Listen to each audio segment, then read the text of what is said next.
জাতীয় বিশ্ববিদ্যালয় 2023 সালের ডিগ্রি পাস ও সার্টিফিকেট কোর্স প্রথম বর্ষের পরীক্ষার্থী ভাই ও বোনেরা, তোমাদের সবাইকে স্বাগত জানাচ্ছি। তোমাদের জন্য এখন যে ভিডিওটি নিয়ে এসেছি, রাষ্ট্রবিজ্ঞান দ্বিতীয় পত্র সাজেশন। তো রাষ্ট্রবিজ্ঞান দ্বিতীয় পত্র সাজেশন তোমাদের জন্য কি কি থাকছে আমরা একটু চোখ মিলে দেখে নিব।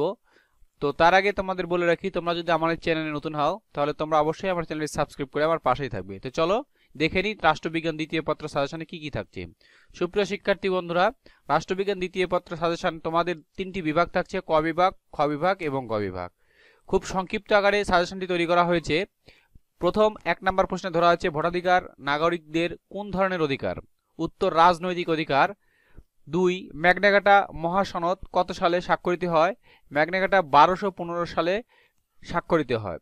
সুপ্রিয় শিক্ষার্থী, তোমরা যারা এই সাজেশনটি পেতে চাও আমার স্ক্রিনে দেখানো হোয়াটসঅ্যাপ নাম্বারে যোগাযোগ করো, তোমাদেরকে আমি একটি পিডিএফ ফাইল দিয়ে দিব।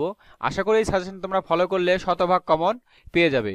সুপ্রিয় শিক্ষার্থী বন্ধুরা, এটি একটি প্রিমিয়াম সাজেশন, যার কারণে সম্পূর্ণ সাজেশন তোমাদেরকে দেখাতে পারতেছি না, এই জন্য দুঃখিত। তোমরা যারা সাজেশনটি পেতে চাও সামান্য শুভেচ্ছা পারিশ্রমিকের বিনিময়ে তোমরা সাজেশনটি একটি পিডিএফ ফাইল পেতে পারো, যে সাজেশনটি ফলো করলে তোমরা খুব সহজে এবং সকল প্রশ্নের উত্তর দিতে পারবে খুব সুন্দরভাবে। তো সুপ্রিয় শিক্ষার্থী, ভিডিওটি এখানেই শেষ করছি। সবাইকে ধন্যবাদ।